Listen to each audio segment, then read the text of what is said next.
Hey, so my name is Roger Carter, and I wanted to talk with you all about my process so far. And I'm currently trying to pursue OCS, and I'm actually trying to go for either the Army or the Navy right now. And so, yeah, it's a new thing for me. It's not too entirely, I'm not too entirely unfamiliar with it. But there's certain aspects of it that it was kind of challenging, and I just want to give y'all some insight on what I'm going through, some things that I've learned on the way, and ways of letting you all know how the process could be a little bit easier. And so, first, to join OCS, there's many different avenues, routes that you can take to become an officer. You can go through ROTC in college, and you can commission from college. You can also, enlist regularly into the military and do some time while you're in the military, and you can also you can end up applying for, I think it's called the Green and Gold program, where you apply while you're in the military and then you go on to try to become an officer. And also you can go through OCS, and this is actually what I'm doing right now. And so a lot of people don't really realize that you can actually apply for OCS with different branches. You're not just limited to just one. And that's something that I didn't know, going into it, that I can also go for other branches. And so for me, the Army and the Navy, pretty much, your package that you're putting together, it's pretty much the same thing for each branch. I mean, it's not too entirely different. I mean, for one, you got to possess a 4-year college degree. And this is not an associate's, it's 2 years. It's not just, going to college for a couple semesters to get credits. You have to possess a 4-year college degree. And that's something that you have to have for that. And also the ages too. You have to be 19 to 32 years of age. And as I'm talking, I'm kind of looking at my notes a little bit, because I'm not really.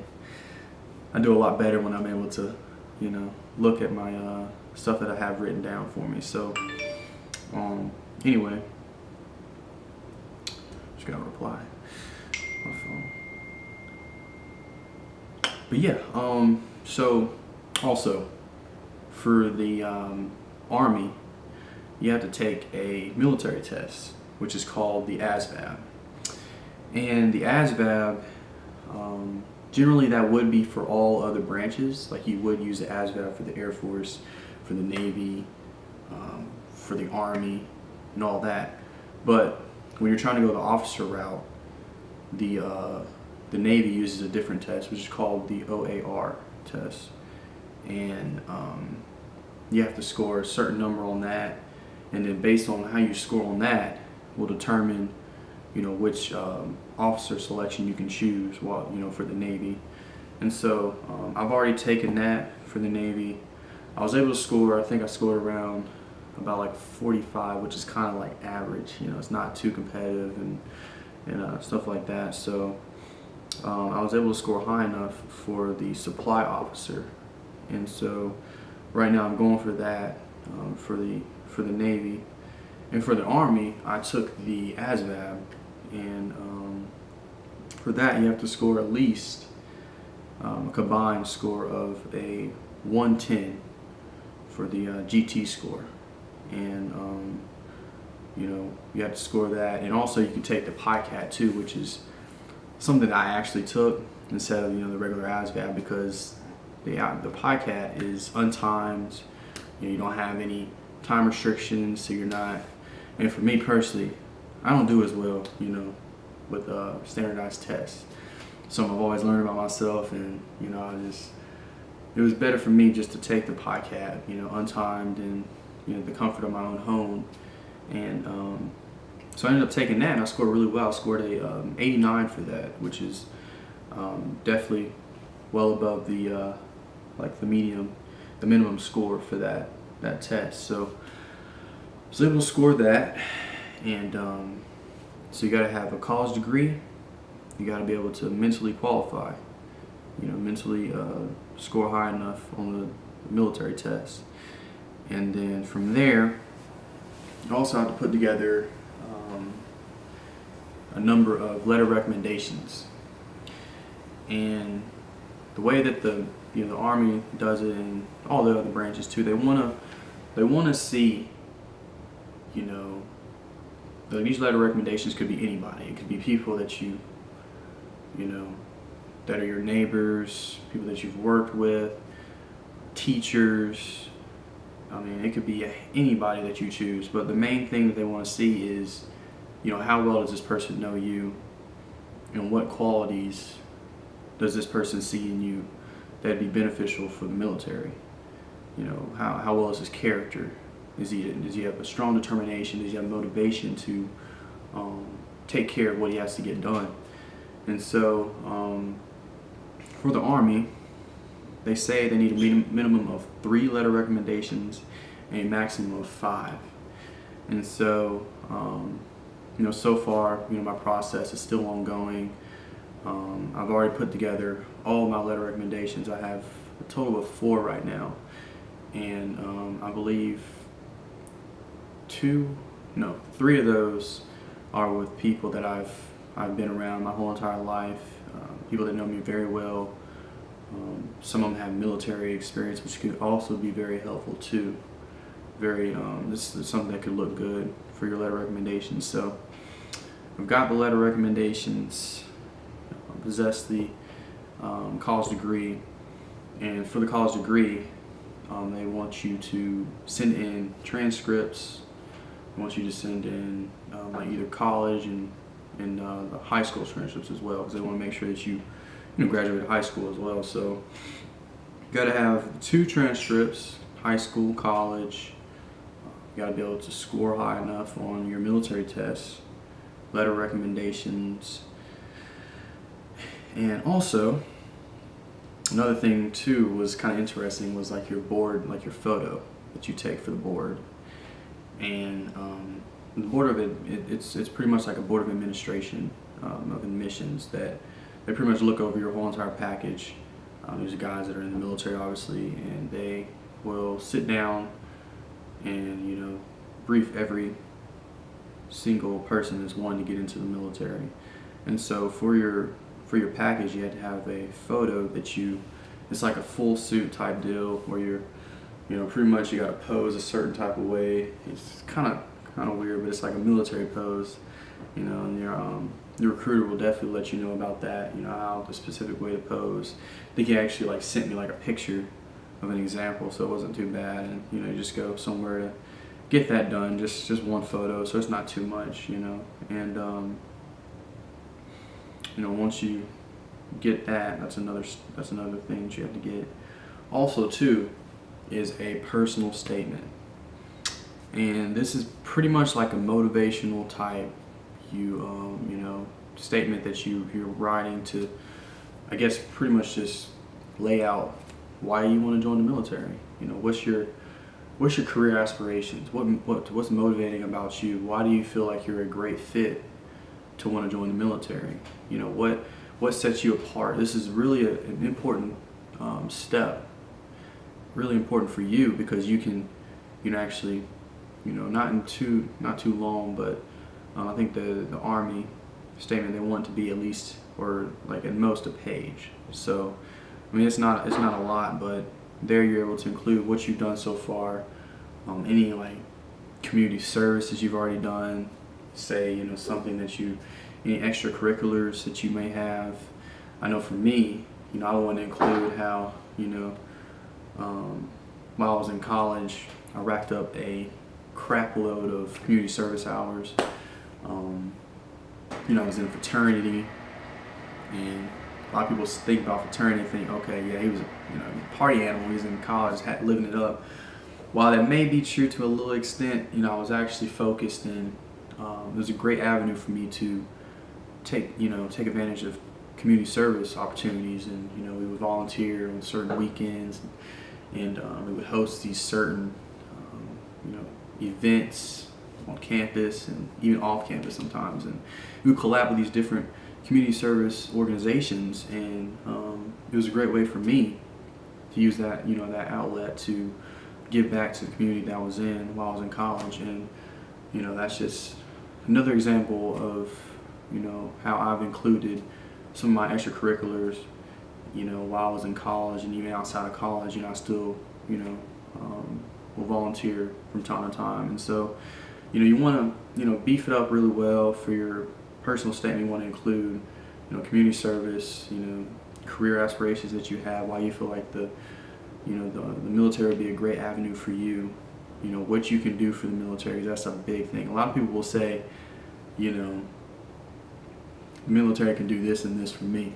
But you also want to include, what can you do for the military? What stands out, for you with other applicants that are getting looked at, because it's all about competition from here on out. And that's one big thing that I've noticed, I've learned myself, is all the little things in your package, they can set you apart. I mean, it can be neck and neck, but the littlest things matter, and especially when you're going up against others, that are trying to do the same thing you're trying to do. And so, anyway, so you write your personal statement, and for the Army, they want it to be typed, one page, and also handwritten, one page. So if you don't think you have the best, writing skills or whatever, you might have to get your friend or somebody else to write it for you, but they want it to be handwritten as well. And so you have to have the photo, 3 to 5 letters recommendation, personal statement, high school, college transcripts,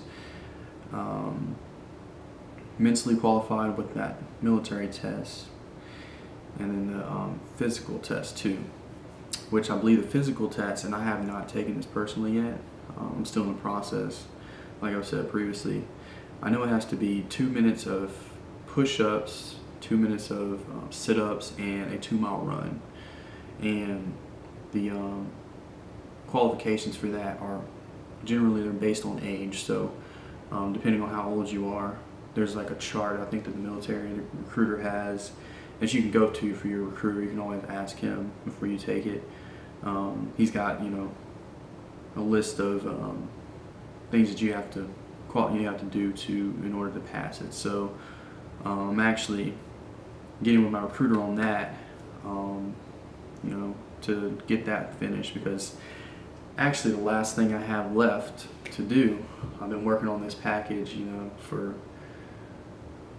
about 5 months now, 5 or 6 months. It's been a long journey for me. I can remember when I first walked into my recruiter's office, and of course I was new to this, and new to going into recruiting office in general, and it's definitely fulfilling to know that you've taken these necessary steps, and you've been working hard, you've been committed, and you haven't given up, and things are starting to fall in line. So it's just a matter of being patient and continuing to work with your recruiter, because I'll tell you that recruiter connection can be very important. You may not think that they don't have as much going on their side, but let me tell you, recruiters, they're some of the hardest working, people that you'll ever get to know in the military. Whoa, my phone. Sorry about that. But yeah, like I was saying, recruiters, a lot of times their work gets unnoticed, and it's just, goes under the table, but they are there for you. They want to see you do well as the military in general, because that's what they do. That's what they do for a living, and it's always good to have that great connection with them. And so, I'm waiting to take my physical test. I actually just recently got back from MEPS, which I will be putting like another video for that, my experience for that, and definitely want to check that out, because it's a different kind of place, different kind of experience. I don't know if you've heard about it before. It's the best way I can say is you see a lot of interesting things, a lot of interesting characters in there, people that you go in with, and I'll just leave it on that, But anyway, again, my name is Roger Carter. I'm trying to go for the Army and the Navy, and everything that I mentioned for the Army is the same requirements for the Navy too. I know I mentioned the personal motivational statement. Also, the Navy requires that you write that. But the difference between that and the Army is the Navy one, it doesn't have to just be a limit to 1 page. So you can write it however long you want, however short you want, just that you make sure you include your motivation, your things that set you apart from others, maybe like extracurriculars, things of that nature. Then you also have to do the 3 to 5, also 3 to 5 letters of recommendation as well. And they also want to see, for the Navy, they want to see at least 1 employment letter of recommendation. So this is anywhere that you've worked before, that you can, rack up like a letter from, maybe it was an old supervisor. I mean, it could be your first job to, maybe you're even in like professional setting, somewhere that you can, just get that side of it for your letter recommendation. So, you have to take the OAR, which is for the Navy, and I forget what it stands for, but you gotta mentally qualify by passing that, meeting the requirements for that. Transcripts, of course, high school and college, and so yeah, I mean it's a long process. It definitely takes a long time. It's not something that happens overnight. So if you think you're literally going to get a decision in like 2 months, you got the wrong thing. Really, it's the process that's just showing how committed you are, how motivated, how willing you are to meet certain goals, deadlines, and taking the necessary steps to continue to do what you have to do. So anyway, I'm going to post another video later on about my experience at MEPS.